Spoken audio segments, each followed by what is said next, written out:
Hello friend, मेरे YouTube channel best मैथर में आप सभी का स्वागत है। आज की इस वीडियो में हम क्लास 9th का चैप्टर नंबर जो हमारा 8 है, ठीक है, उसके एक्सरसाइज 8.2 के क्वेश्चन नंबर 1 को समझेंगे। तो चलिए समझते हैं इसके एक एक पार्ट करके, ठीक है। इसमें 3 पार्ट है जिसे हम बहुत ही आराम से समझेंगे और ज़्यादा ये हार्ड नहीं है, ठीक है।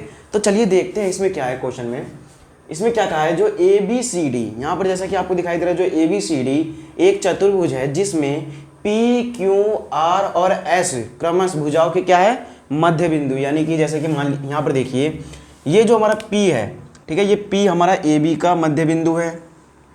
पी हमारा ए बी का मध्य बिंदु है जैसा कि आपको यहाँ पर दिखाई दे रहा है।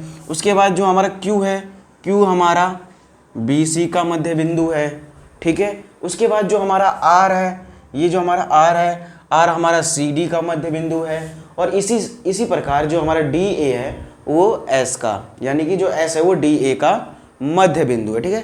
तो इस प्रकार हमें क्वेश्चन में ये गिवन है, यानी कि हमें डायग्राम में दिया हुआ है। और क्या कहा है, जैसा कि आपको डायग्राम में दिखाई दे रहा है। उसके बाद देखिए ए सी उसका एक विकर्ण है। यहाँ पर जैसा कि आपको दिखाई दे रहा है, ये जो ए सी है, ये जो हमारा एक चतुर्भुज दे रखा है ए बी सी डी, इसका एक विकर्ण है, ठीक है। उसके बाद क्या कहा है, इसमें हमें बताना क्या है। इसमें पहला क्या कह रखा है, देखिए इसमें पहला एस आर समांतर ए सी और एस आर बराबर हाफ ए सी है, ये हमें इसमें बताना है। तो चलिए देखते हैं इसे कैसे करेंगे। इसे हम क्वेश्चन की सहायता से ही हम इसके सारे आंसर करेंगे। तो देखते हैं कैसे करना है।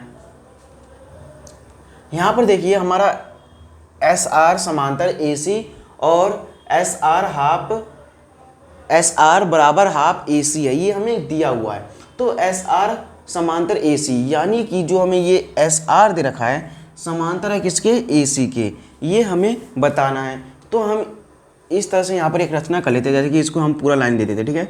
इस तरह से हम पूरा खींच देते ताकि आपको समझ में आ जाए, ठीक है। ये हमारा इस प्रकार का एक ए सी रेखा है, ठीक है।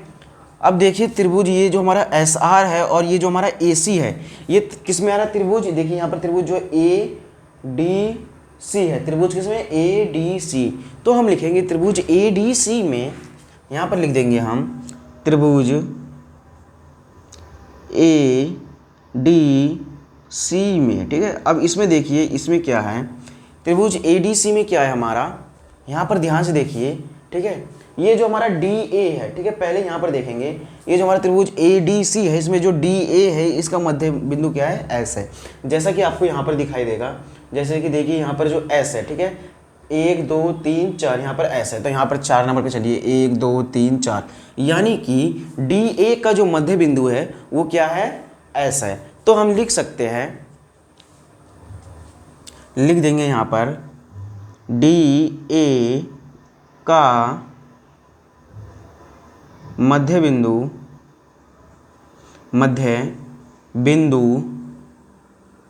क्या है हमारा, एस है। इस प्रकार से हमने ये लिख दिया। अब उसके बाद दूसरा देखिए, दूसरे में अब ये बार हमारा ए डी हो गया। उसके बाद देखिए क्या है हमारा, ये सी डी है। सी डी का मध्य बिंदु क्या है, आर है।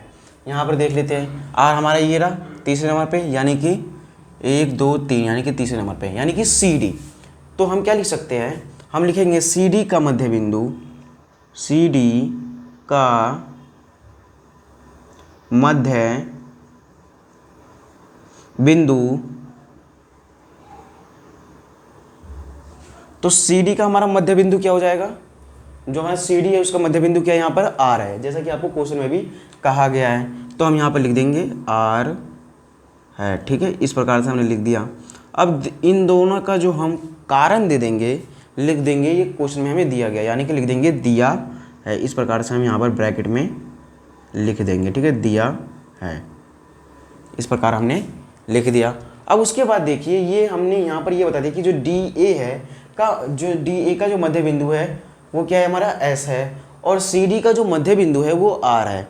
तो इससे क्या होगा, यहाँ पर देखिए जो हमारा डी ए है इसका मध्य बिंदु हमारा एस है, और यहाँ पर जो सी डी है उसका मध्य बिंदु आर है, यानी कि मध्य बिंदु और मध्य बिंदु को इस साइड से मिलाया गया। तो ये हमारा क्या बन गया, एक एस आर के समांतर ए सी बन गया, ठीक है। तो यहाँ पर लिख देंगे हम, यहाँ पर लिख देंगे एस, चूँकि एस आर समांतर हो जाएगा किसके, ए सी के, और इसमें देखिए और क्या हो जाएगा हमारा, अब देखिए ये जो हमारा एस आर है, ठीक है, एस आर जो है हाफ किसके, ए सी के है, ठीक है, हम ऐसे लिख देंगे एस आर बराबर हाफ ए सी। अब देखिए ये हमारा तो यहाँ पर आ गया आंसर, जैसा कि हमें फर्स्ट पार्ट में कहा था, ठीक है। तो इसका रीजन लिख देंगे हम, रीजन क्या लिख देंगे, रीजन लिख देंगे मध्य बिंदु प्रमेय द्वारा। जो मध्य बिंदु प्रमेय है ना, उसको आप एक बार ध्यान से पढ़ लीजिए, फिर आपको ये क्वेश्चन में ज़्यादा प्रॉब्लम नहीं होगा, ठीक है।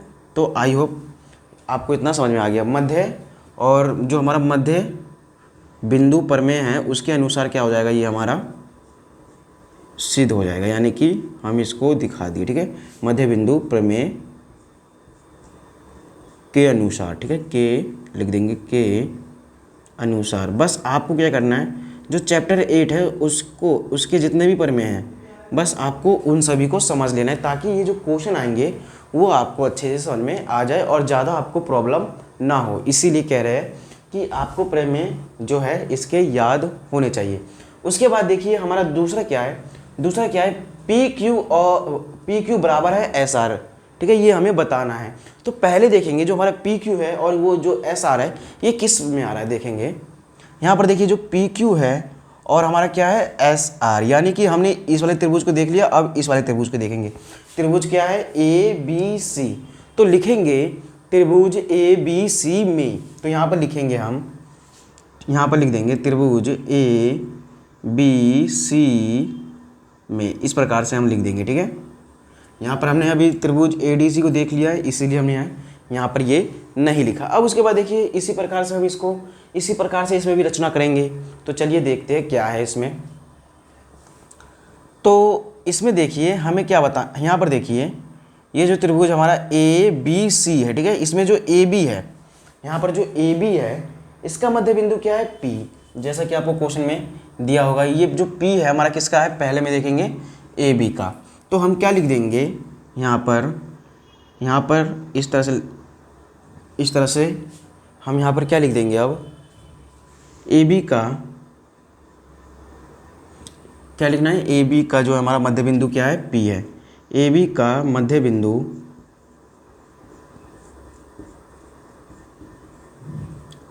पी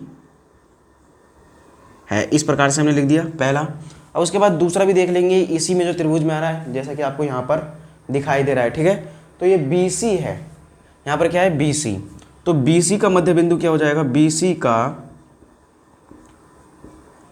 मध्य बिंदु, तो बताइए यहाँ पर जो बी सी है, ठीक है, ये जो हमारा बी सी है इसका मध्य बिंदु क्या है, क्यू, जैसा कि आपको यहाँ पर दिखाई दे रहा होगा, जो क्यू है वो दूसरे नंबर यानी कि बी सी, ठीक है।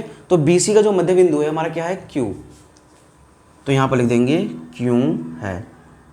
कारण दे देंगे हम, ये क्वेश्चन में हमें दिया हुआ है, इसके अनुसार हम कर रहे हैं, ठीक है। कारण दे देंगे इन दोनों का कि दिया है, इस प्रकार से हमने इसका कारण दे दिया, ठीक है। अब उसके बाद देखिए इसमें भी वही प्रमेय लगा है, क्या, मध्य बिंदु प्रमेय के अनुसार हमारा जो जिस प्रकार ये निकला है, तो इसी प्रकार हमारा ये निकल जाएगा। जैसे कि देखिए यहाँ पर एस आर समांतर था ए सी के, यानी कि एस आर समांतर था ए सी के, तो इस बार क्या होगा, ये जो हमारा पी क्यू है वो समांतर हो जाएगा ए सी के, कारण हम यही लिख देंगे, चूँकि हमारा क्या हो जाएगा, पी क्यू समांतर हो जाएगा, पी क्यू समांतर हो जाएगा ए सी, ठीक है, जैसे हमने इसमें देखा, ठीक है। तो आई होप आपको इतना समझ में आ गया होगा। और यहाँ पर और क्या लिख सकते हैं हम, और ये जो हमारा पी क्यू है, ये पी क्यू जो है हमारा हाफ ए सी है, ठीक है। तो हम लिख सकते हैं पी क्यू बराबर हाफ ए सी है, ठीक है। इस तरह से हम कारण क्या दे देंगे, कारण दे देंगे हम, कारण लिख देंगे हम, यही कारण लिख देंगे मध्य बिंदु प्रमेय के अनुसार, ठीक है, मध्य बिंदु प्रमेय के अनुसार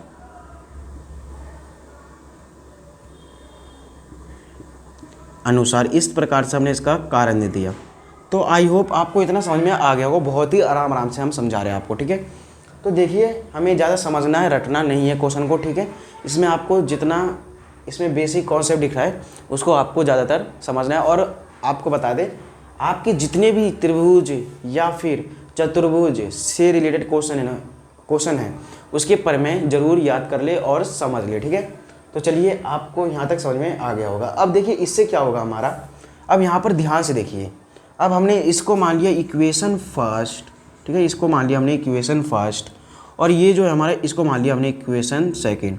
अब फर्स्ट और सेकंड से क्या निकालेंगे, देखिए यहाँ पर लिखेंगे, हम लिख लेते हैं इक्वेशन यानी कि समीकरण फर्स्ट व सेकंड से, ठीक है, इन दोनों से देखते हैं हमें क्या मिलता है। अब यहाँ पर देखिए, यहाँ पर जैसा कि आपको दिखाई दे रहा है कि जो हमारा AC है, यहाँ पर जो AC है और ये जो AC है, यानी कि समांतर के इस साइड, यानी कि जो है हमारा यहाँ पर जो समांतर का निशान लगा हुआ है इसके इस साइड देखोगे, इस साइड में, तो यहाँ पर AC और यहाँ पर क्या है AC, क्या है, समांतर है। तो इससे हम क्या कह सकते हैं, ये जो हमारा SR है ना, SR, ये समांतर हो जाएगा PQ के, ठीक है। इस प्रकार से हम कह सकते हैं जो हमारा SR है, यहाँ पर लिख देंगे समीकरण फर्स्ट व सेकंड से क्या हो जाएगा, SR समांतर हो जाएगा PQ के, यानी कि जो हमारा ये SR है वो PQ के समांतर हो जाएगा, जैसे कि आपको यहाँ पर दिखाई दे रहा है, बस हमें इसको बताना था, ठीक है। तो इस तरह से हमने ये देख लिया। अब उसके बाद क्या करेंगे, यहाँ पर और लिख देंगे, और इसमें देखिए और क्या हो सकता है, समीकरण फर्स्ट और व सेकंड की बात कर रहे हैं, तो यहाँ पर देखिए SR जो है ये PQ के क्या हो गया, बराबर, SR जो है PQ के समांतर है, ठीक है। ये तो हमने देख लिया। उसके बाद देखिए हाफ और हाफ AC, जैसा कि आपको दिखाई दे रहा है, तो यानी कि इस साइड का जो है और जो इस साइड का है, ये दोनों जो हमारा क्या है, बराबर है, बराबर के इस साइड और बराबर के इस साइड भी हमारा क्या है, बराबर है। तो इससे क्या हो जाएगा, जो हमारा SR है वो बराबर हो जाएगा PQ के, तो हम यहाँ पे लिख देंगे SR बराबर PQ के। तो इस तरह से जो है ये दूसरा भी हो गया। तो देखिए हमें दूसरे में क्या करना था, हमें बताना था कि PQ बराबर SR है, तो हम इसको क्या लिख सकते हैं, और क्या लिख सकते हैं, इसको PQ भी लिख सकते हैं, PQ बराबर SR करके भी हम इसको लिख सकते हैं। तो इस तरह से जो है हमारा इसका दूसरा पार्ट भी हो गया। अब देखिए पहला और दूसरा पार्ट हो गया, अब तीसरा पार्ट देखते हैं। तीसरा पार्ट में क्या कहा है, जो हमारा PQRS है वो एक समांतर चतुर्भुज है, ये हमें बताना है। तो चलिए इसको हम यहीं पे समझ लेते हैं, ये ज़्यादा बड़ा नहीं है, ठीक है। तो देखिए इसमें क्या करना है, हमें ज़्यादा कुछ नहीं करना है। हमने अभी क्या किया कि जो हमारा SR है, ठीक है, ये जो SR है, ठीक है, ये हमारा SR है वो PQ के समांतर है, ठीक है। यहाँ पर लिख देंगे जैसा कि हमने पहले किया, SR समांतर PQ, और SR बराबर हमने क्या किया है, PQ किया है, या फिर PQ बराबर SR किया है, ठीक है। ऐसे भी हम लिख सकते हैं। यदि हमने किसी भी एक भुजा यानी कि मान लीजिए कोई किसी भी समांतर चतुर्भुज में एक को सम्मुख भुजा बता दिए, तो समझ लीजिए ये हमारा एक समांतर चतुर्भुज है।